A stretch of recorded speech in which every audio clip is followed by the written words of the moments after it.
Something that I've always wanted to do in RimWorld is a technological advancement playthrough, where I start a colony with Neolithic tech and take it all the way to a high-tech city.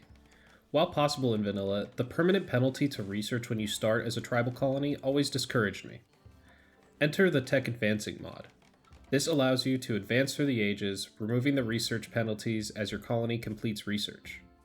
In order for me to advance to the next age, all research in the previous stage has to be completed.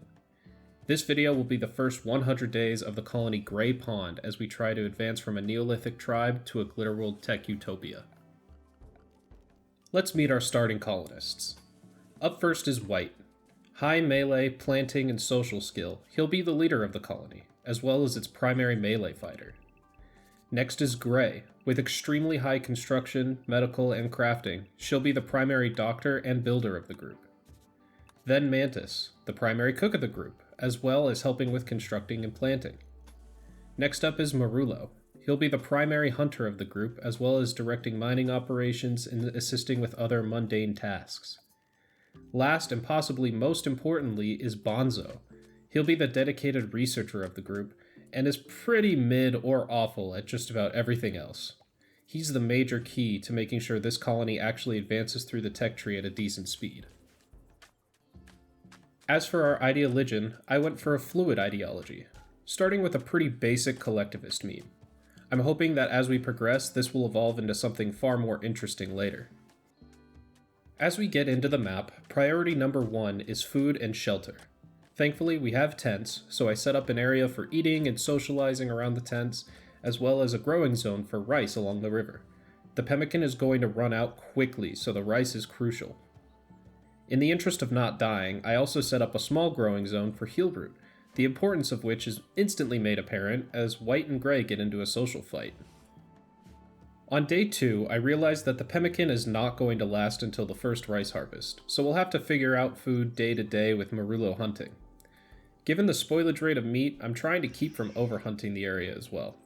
The early days of tribal colonies are always a little touch and go on food, but I really was expecting the pemmican to last a little longer than this. On day 3, we set up a second growing zone along the river for potatoes. This area has a much longer winter than I would normally play, around 20 days, so we're going to over-prepare on food storage while I'm unsure how much we'll consume. On day 5, we actually get to name our faction and settlement. I enjoy the names the randomizer gives us, so now we live in Grey Pond, and our faction is named the People of Bella. Also, while still feeling anxious about the food situation, I decide to take a bit of a risk and hunt a muffalo. White walked away with some minor injuries, but the meat from it should build up our stores enough to avoid starving until the rice and potatoes come in. A couple of days later, a small band of children showed up begging for money to go buy their friend back out of slavery. Even though we're poor as dirt, I give them the money anyways. Partially to reward them for being loyal friends, and mostly to get them out of town before they do something heinous like eat our food. I absolutely love the Empire quests, so the next day I accept the initial request to save a noble from a rabid raccoon. I give White the title of yeoman, but I'll likely avoid advancing too far in the Empire quests before we've progressed the tech tree much. Though it is humorous to imagine a noble of a highly advanced empire giving grand noble titles to a bunch of dirty cave people. On day 12, we are attacked in the middle of the night by a lone Thrombellian. I guess he got a little tired or confused at the existence of running water, because he just kind of stood on the opposite side of the river while we shot at him. White ended up crossing the river to put the poor fellow out of his misery. The next day, White was teasing Mantis about her performance in the rather confusing battle from the night before. Mantis apparently found this unbearably attractive and became his lover. On day 15, we finished our final research project of the Neolithic era and officially progressed into medieval research. This means a whole new tier of weapons and armor as well, so I start mining out some steel to make them immediately. Day 17, late in the night. A beautiful stranger with pure white eyes showed up and asked to join. Given her really high martial skills, I really didn't want to put the lives of my colonists at risk in case she became a threat, so I sent her away. The rest of the colony was saddened by this, but they'll thank me later when they're not having their skin peeled off in their sleep. On day 20, I hold White's yeoman ceremony. I totally missed the recording, but trust me, it was quite tremendous. Everyone was there. Even the Herobrine lady showed up with a gun and made wild threats and ended up being escorted out again. It was crazy.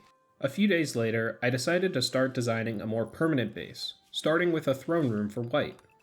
While I'm doing this, the local wild man, who's been wandering around outside our walls like a stray cat, finally trips into one of our traps and is in critical condition. He hasn't been a threat at all, but he's really old, and I had decided a while ago he's just not worth the effort. Now that he has several holes punctured in his lungs, that's doubly true. So I just leave him in peace to die under the stars. Rest in peace, Zeo Kate. Also, people have been getting food poisoning with worrying frequency despite Mantis's cooking skill, so I finally moved the campfire inside to hopefully mitigate that issue. I still don't really want to make a more fixed kitchen because of the new base that'll be built in the coming weeks, so hopefully this will work just fine for now. On day 29, White and Mantis decide to make it official and get engaged. Not to be upstaged, Bonzo proposed to Gray just a day later. Sadly, this just leaves poor Marullo as the lone bachelor. Don't worry, Marullo, there's plenty of cold pizza and beer left after everyone else finishes their dates. Maybe I'll try and find you a wife one of these days. A few days later, we accepted a request to shelter 2 tribal people in exchange for some Eltecs. Almost immediately, one of them chops down a tree and is at risk of a mental break. This drew my attention towards their stupid hippie ideology. They can't cut trees, they can't slaughter animals, and they hate cutting plants. They are basically useless for anything except for research and cutting stones, so to keep them from causing problems, I just put them to work on these passive tasks. At least it helps us build the base faster. The next day, one of the new tribals, Rigo, goes on a food binge because of the tree he cut down yesterday. Also, in the middle of the night, a Megasloth wandered into our traps and promptly went to sleep. We take the opportunity while the hippies are sleeping and not watching to take him down for the meat and hide. Now that we're making progress on a true base, I decide it's time for White's Acolyte ceremony. It goes well, and again, I find it a little funny that this representative of a galaxy-spanning empire with super soldier guards arrives to this little backwater to bestow a noble title on the leader of a gang who don't even know what electricity is yet. On day 40, Gray and Bonzo tie the knot in our tiny little workshop. It was hot, sweaty, and smelled awful from all the work we've been doing lately, but it was a nice ceremony. Except for Marullo just looking lonely off in the corner, poor guy. I make sure to set them to avoid pregnancy, as we're not exactly equipped to protect children just yet. Day 41, our first winter. With much less to do now, I plan on using the time to really focus on constructing our new base. I'm also realizing that I didn't remember to plant any hay for the chickens, so it's likely we'll have some of them starve to death. Thankfully, there's plenty of food stockpiled for the people. Speaking of people, a waster pirate crash-landed right outside our walls. It might be a bad idea to take on an extra mouth to feed, but honestly, that's just a free execution target for our developing ideologian. Only 2 days into winter, we had a bunch of chickens starve to death. I definitely thought they might have made it deeper into winter without all this happening, so after all the notifications are done assaulting my ears, I do a little mental math and decide that they can just have the rest of the rice to keep them fed through the remainder of winter. Next spring I'll remember to plant some hay, if only to keep that awful noise from happening again. On day 45, our hippie friends have left, so I feel this is a perfect time to engage in some public execution. White gives his little speech and slits the pirate's throat. Unfortunately, it was rather awkward, apparently because White let his speech drag on a little too long and slipped right before he did the deed. Oh well, I'm sure there'll be other opportunities. A couple of days later, White and Mantis finally tie the knot in our brand new rec room. It was a nice ceremony, but later in the night, a gang of impids arrived to raid us. They spend a long time preparing their attack, and early the next morning, I just decide to attack them instead. It becomes a bit of a cluster with all the fire being thrown around, but we make it out with only minor injuries. Gray took some worse burns, but she'll recover, and we even got a prisoner. Val is a pretty decent pawn, so we'll work towards recruiting him later. Quite the wedding present for White, our very own fire breather. The next few days are completely dedicated to construction on our base. We were attacked on the night of day 55 by some mad timberwolves, but only one actually made it through the traps. We have also officially made it through winter and into spring. On day 60, Mantis has gotten pregnant despite my explicit instructions to avoid that. I guess that 25% chance will eventually happen when you're rolling those dice twice a night. On day 61, we're furnishing the new base with shelves and filling out our workshop. We got a message from a group of pirates shaking us down for protection money. I refused their offer, and they seem happy about this. The very next day, they attack. What I wasn't able to figure out at the time is the tech level of that settlement, and it seems they were far along enough to bring guns to this fight. Thankfully, the raid AI is super exploitable, and they all fall to our traps except for one of them, who is a pretty decent pawn, so I capture him for later. The next day, Val broke out of prison and started a fire. Gray had a bit of a stress flashback from his original ban, causing her some serious burns, but we managed to get him back under control. I also noticed that Marullo is at almost constant risk of a mental break because he keeps trying to seduce both Gray and Mantis, and is continuously turned down.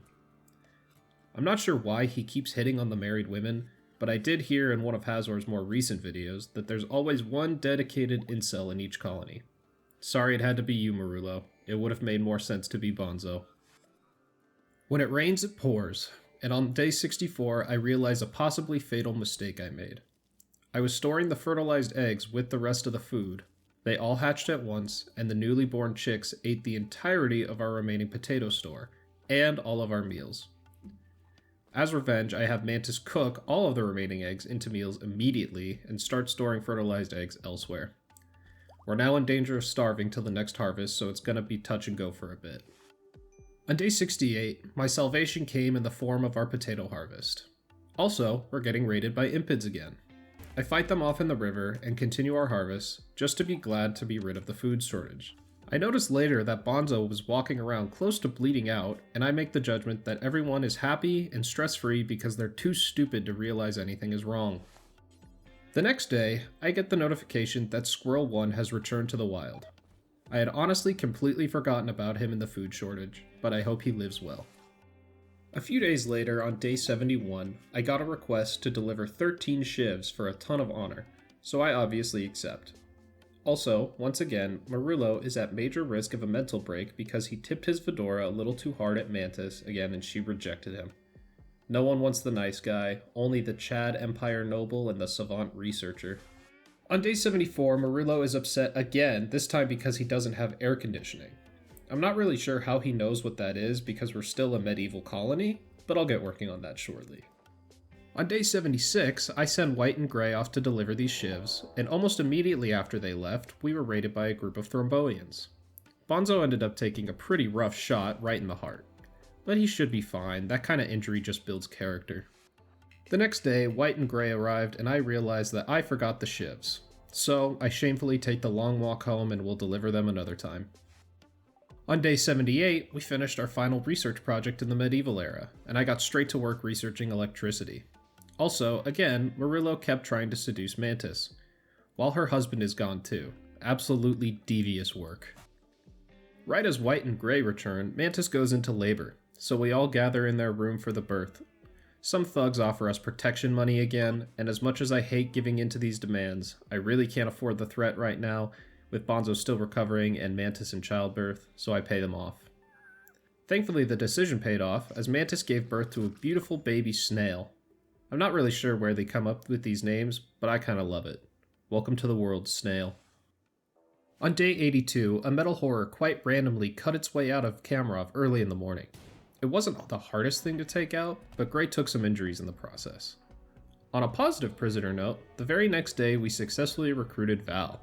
It'll be quite nice to have a fire breather in the colony for some of the bigger fights that I'm sure are coming soon.